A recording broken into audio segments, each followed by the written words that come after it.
Justin Holiday go to re-sign Tim Hardaway Jr. for 4 years. I'm done. I told you y'all had one more time. Y'all had one more freaking time to mess with me. Y'all had one more time to mess with my emotions. Tim Hardaway Jr. Tim Hardaway Jr.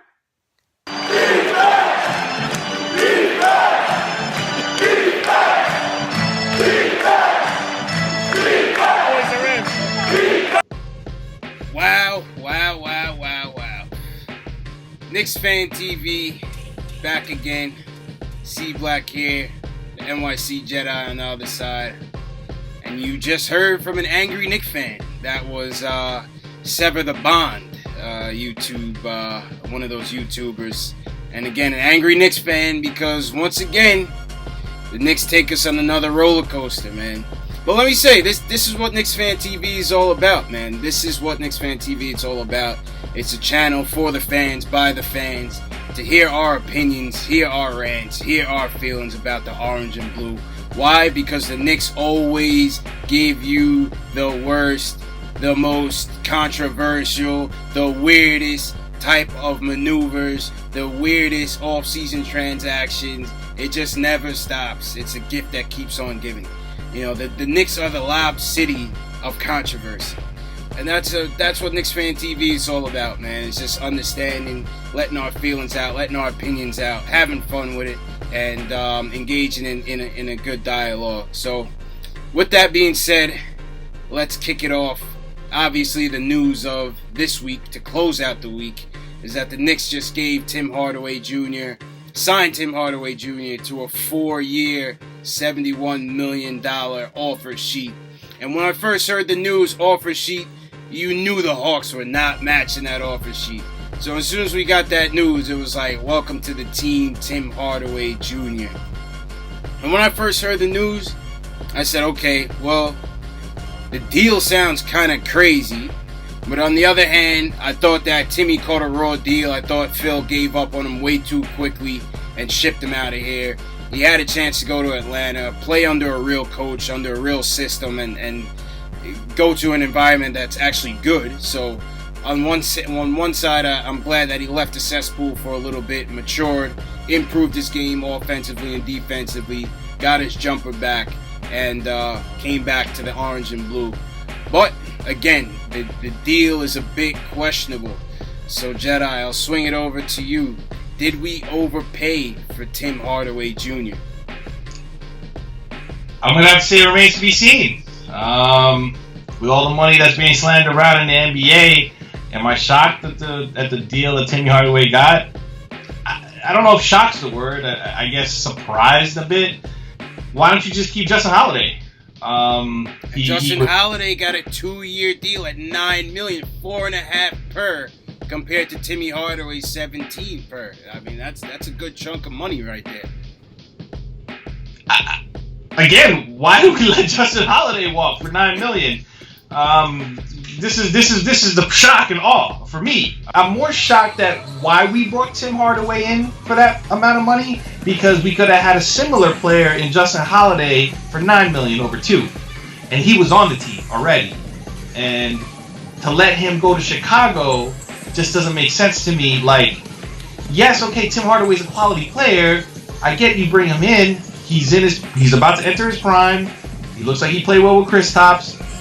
But we need a vet at point guard. That's what we've been talking about the last 6 weeks. You needed that mentor for Frank. Yes, it's a lot of money. I mean, hands down. Let's talk about that. It's 4 years, 17 and change per year. We're looking at a player that started the latter part of the season, started in the playoffs, did well. He, as you alluded to, the stroke is kind of back. He's shooting well from three-point land. He's confident, and I think that's a lot of the biggest issues with Timmy, especially going into the sophomore year, is that he lost his swag after he kind of got into that rut. He lost his swag for the season, and he wasn't really able to recover, and Phil came in and dumped him. As you alluded to, I was very upset at that. Number one, I'm a Michigan fan. I saw Timmy bring that team all the way to the national championship game. They should have beat Louisville, but I liked him, and I thought we also gave up on him too early. So I do like him being on a team It just doesn't make sense to me with the cap room we have currently and the needs we have at the point guard position, stressing the importance of having a vet to kind of show Frank the ropes. It's got to leave you scratching your head there. Exactly. It's got to leave you scratching your head. So, Knicks fans, this is your opportunity as we bring to you the question of the day. Weigh in the comment section below. Put your gloves up and get to war. Did we or did we not overpay for Tim Hardaway Jr.? Do you like the deal? Do you not like the deal? Leave us a comment below and let us know your thoughts on that. So as we move to the next segment of the show, it's what's next. I mean, this Tim Hardaway Jr. deal really hit us with a ton of bricks. Really came out of left field for the Knicks. But he's here. The Hawks have said they're not matching the deal as you expected. He's here. Now the question is, what's next? We're hearing names like Courtney Lee could still be on the move. Where is Melo gonna go? You know, you see Melo out there working out. He's getting ready for the season. Rumor has it that they've seen Melo leave in Houston. Take that for a grain of salt. Nobody can hear from Melo. We still have the president position wide open. Is Steve Mills trying to angle for that position? What's happening? David Griffin came in. We're still looking for the point guard to mentor Frank. But we spent all this money on Timmy Jr. So, Jedi, bring it back to you. What is the next domino to fall?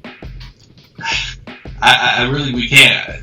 I don't know, because in the Knicksiest moves of ever, we got Timmy Hardaway, where we need a point guard.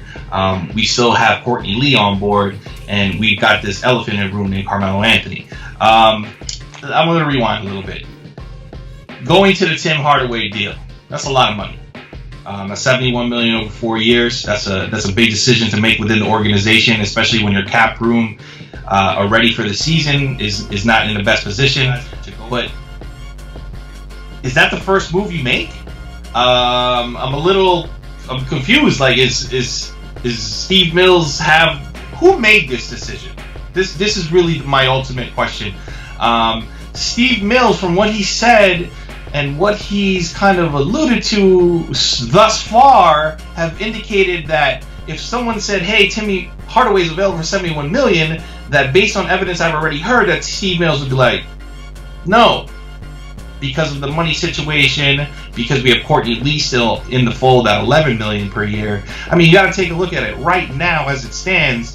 If Timmy accepts, obviously, if he gets passed on by Atlanta, which looks like is going to be very well the case, we're going to have 17 plus 11 million locked up at the two guard position.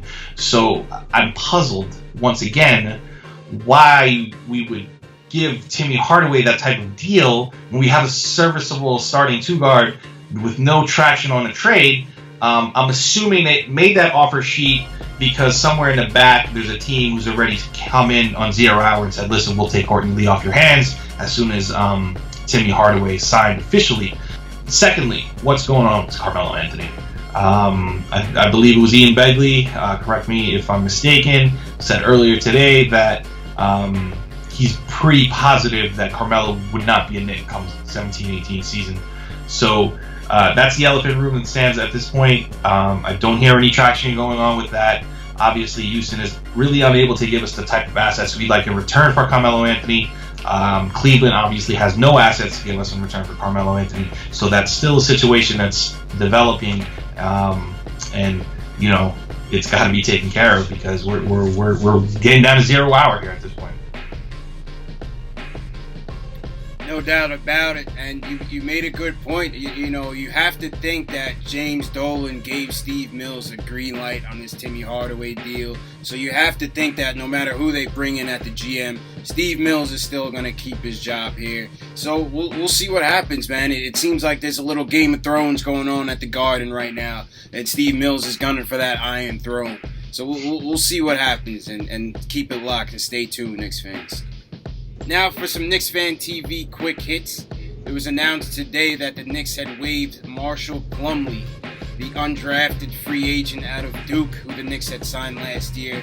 Came in some cleanup minutes at the center position, showed you some hustle, but the Knicks have since waived him today. However, they did say that it is possible that they could re-sign him if he clears waivers.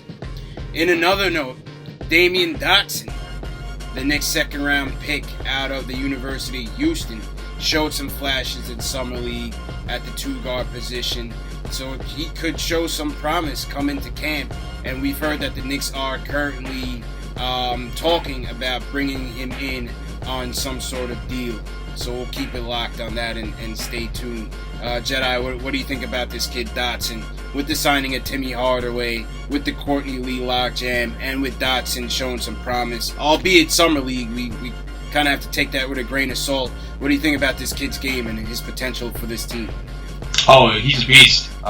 He's built like solid dude. He's got length on him. He's got strength. He's got a quick release on the jump shot. He can really develop into a nice 3-and-D player, if not better, in the NBA. In the small sample size that I've seen, he doesn't shy away from shooting. He's been in school quite some time. He's really looks like he's prepared himself to go into the league. He's got some issues on the lateral speed side, but I don't think that's something that he's not going to be able to acquire as he gets older and strengthens his body. But Damian Dotson looks to be a keeper. Again, a little bit puzzling with the so-called youth movement we're moving forward. And the important elite state on the team, which I probably wouldn't, I would really have no problem with, and we didn't do the Timmy Hardaway deal. I could see Damian Dotson picking up some minutes at the two guard, and that'd be a great way to develop the kid moving forward with our young core. We'll certainly see how it plays out as we have a triangle logjam at the two guard position. Well, Knicks fans, that's the end of the show tonight. As we said before, hit us up on the comment section of the question of the day. Did we overpay for Tim Hardaway Jr.? Was that a good deal? Good move or bad move? Let us know. Subscribe to the channel. Hit that subscribe button down below. And hit us up in social media at KnicksFanTV, Facebook, Twitter, Instagram. We are there and we will reply back to all your comments and engage. Until next time, peace.